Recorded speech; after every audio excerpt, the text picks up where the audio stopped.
Study Circle, this is Jen. Today we are going to deal with chapter 3, the Vedic culture. Without making delay, let's get into the topic. I hope you people are liking my lessons.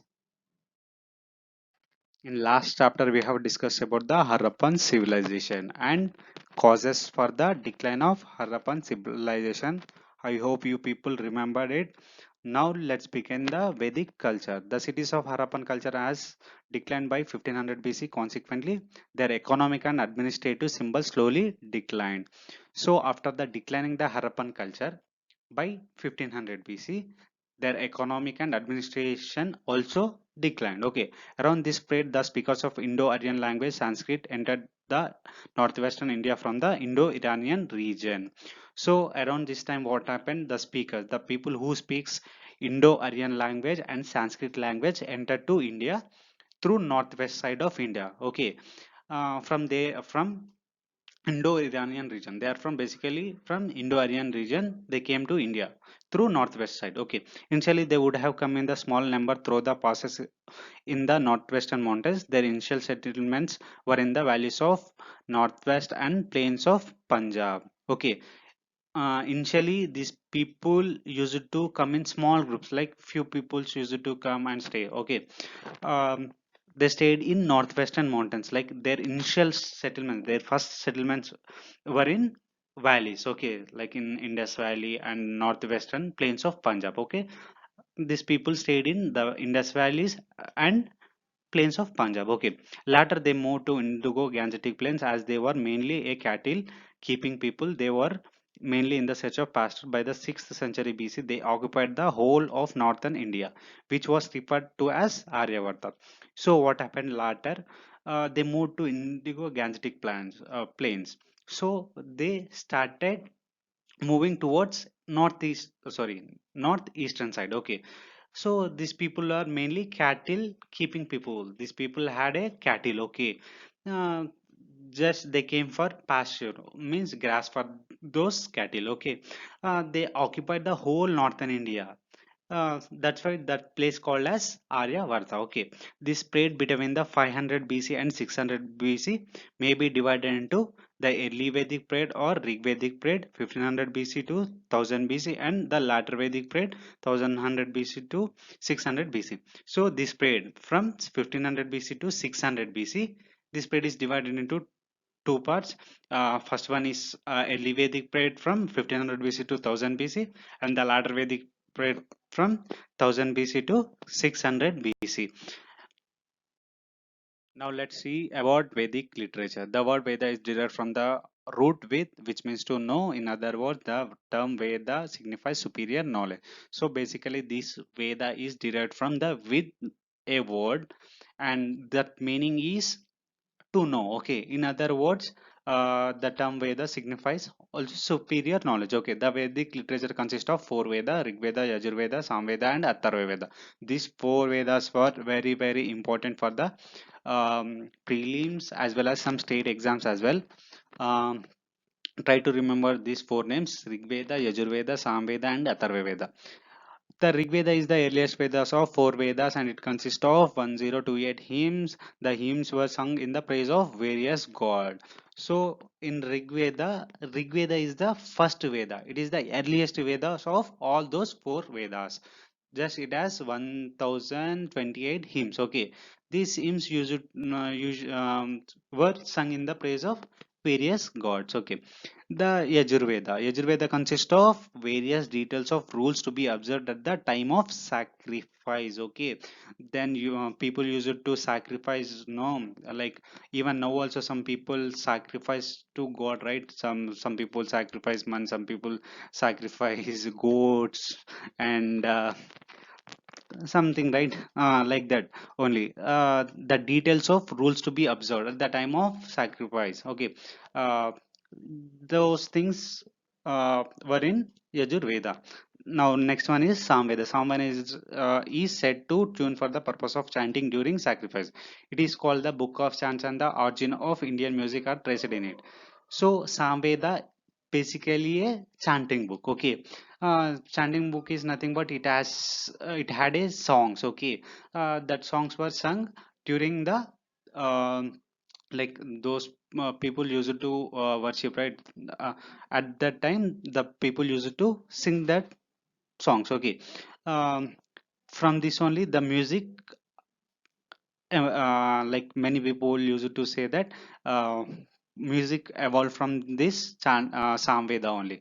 Next one is Atharva Veda. Atharva Veda is consist of details of rituals. People will do rituals, right? Those details are in this Atharva Veda only during Vedic culture. Beside the Vedas, there are other sacred books like Brahmanas, the Upanishad, the Aryankas, the epics of Ramayana and Mahabharata. So, not only the Rig Veda, Samveda, Atharva Veda, Yajurveda, those people had these things also, like Upanishad, Aryankas, and Ramayana, Mahabharata also. You can assume that Ramayana and Mahabharata, how old is that? Okay. The Brahmanas are the treatises relating to prayer and the sacrificial ceremony. Okay. Brahmanas are nothing but treatise means nothing but written document. Okay. That relating to prayer and sacrificial ceremony. Okay. The Upanishads are the philosophical texts dealing with the topics like soul, the absolute, the origin of the world, and the mysterious of the nature. The Aryankas are called the forest books, and they deal with mysticism, rites, rituals, and sacrifice. The author of Ramayanam was Valmiki, and that of Mahabharata was Vedavyasa. So, author for the Ramayana is Valmiki, and the Mahabharata was Vedavyas. I hope you people know it. Now, let's discuss about Rig Vedic age or early Vedic period, which is from 1500 BC to 1000 BC. Sorry for the spelling. During the Rig Vedic period, the Aryans were mostly confined to the Indus region.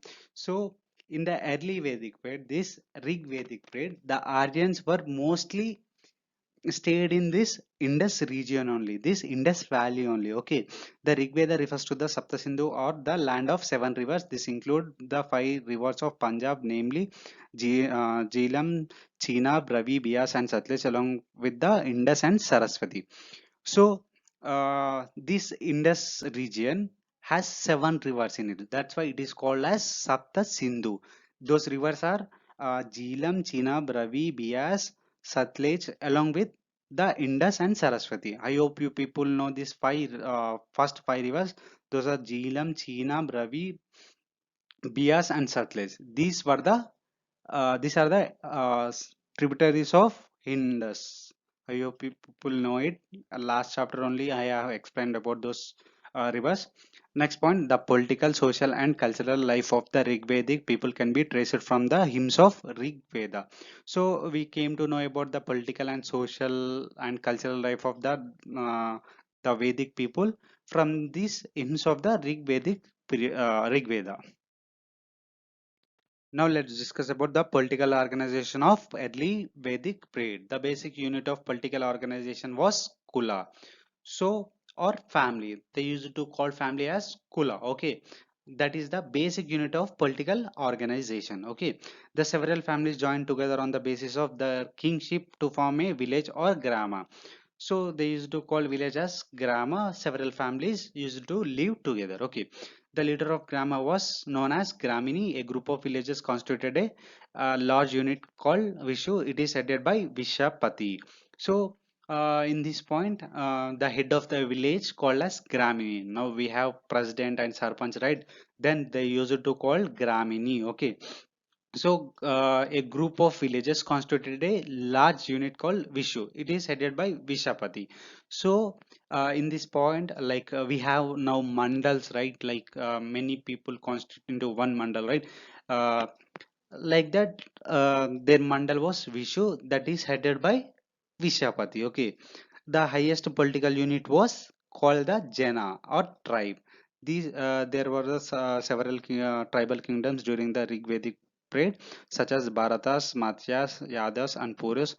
Um, the head of the kingdom was called as Rajan or king. So now a political unit, like the highest political unit, like now districts, like like there were many kingdoms during the Rigvedic period, such as Bharatas, Mathyas, Yadus, Purus. These were headed by king. They used to call king as Rajan. So we have here political like unit of political organization was Kula. First thing is family. They used to call family as Kula, and village as Grama, which is headed by Gramini, and Vishu, and which is headed by Vishyapati. The Rigvedic polity was normally monarchical and the succession was hereditary. So basically, I'm the king of that so one country. So next ruler is my son. After him, the next ruler is my grandson. Like that, succession was hereditary. The king was assisted by Purohit or priest and Senani or commander of the army in his administration. Basically, this king has two assistants. One is Purohit, who is the priest, and another one is Senani, who is the commander of the army. Okay, who is the head of the army? You can say also. There are two popular bodies called Sabha and Samiti. The former seems to have a council of elders, and the latter a general assembly of entire people. So basically, so they had a two houses. Like now we have right Lok Sabha and Rajya Sabha. They had a Sabha and Samiti. Sabha is basically for big people, like nobles, priests, and kings or kings. Okay, this samiti is for general people like everyone, even women also use it to attend the samiti. Now let's discuss about the social life. The Rigvedic society was patriarchal. The basic unit of society was family or graham. So the society was patriarchal means the head of the family was father only. Okay, the head of the family was known as grahapati. Monogamy was generally practiced while polygamy was prevalent among the royal and noble families.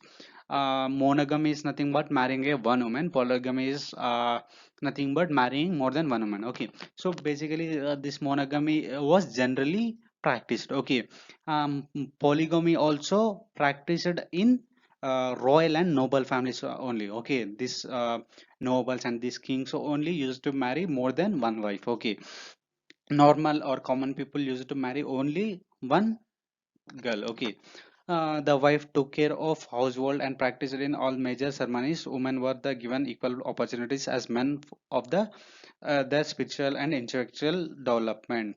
So in this point we can understand that there is no discrimination to women. Okay, they equally given opportunities to them. Okay, along with men. Okay, there were women poets like Apala, Vishveshwara, Gosha, and Lopamudra during the Rigvedic period. Okay, these are the some of the important names of the poets during the early Vedic period. Okay, Apala, Vishveshwara, Gosha, Lopamudra. Okay, we can assume that then only like they had these poets. So we can understood that yeah, men usually give equal opportunity to women also. There is no discrimination. We can understand by this point.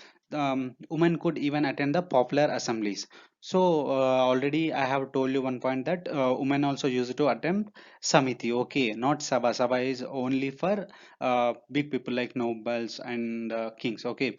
There was no child marriage and practice of sati was absent, okay. There were no child marriage during the early Vedic period, and practice of sati also not there. Both men and women wore upper and lower garments made up of cotton and wool. A variety of ornaments were used by both men and women. Wheat and barley, milk and its products like curd, ghee, vegetables, and fruits were the chief articles of food. Okay, the eating of cow's meat was prohibited since it was a scared animal. So before they started worshipping the cow, they used to eat the meat of the cow.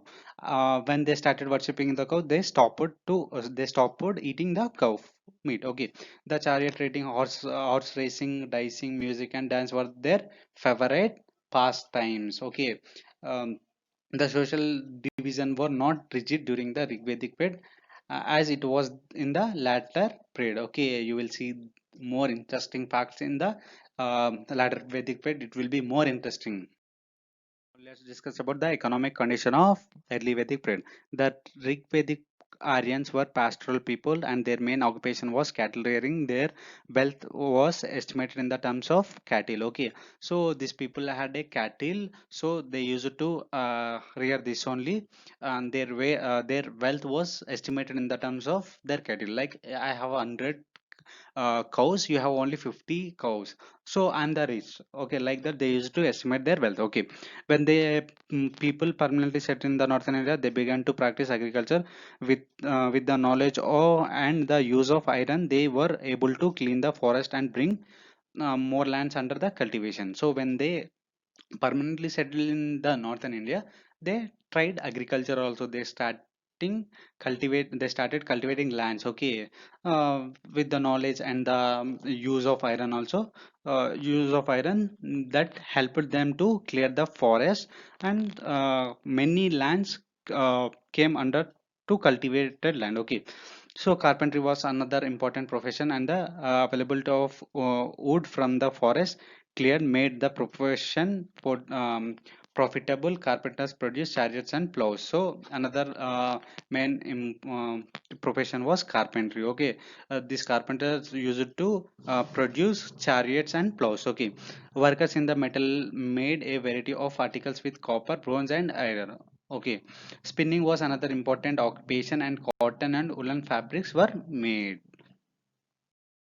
No economic life.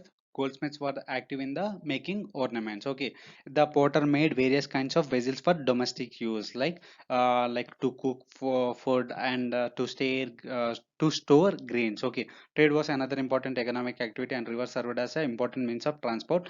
Trade was conducted in the barter system.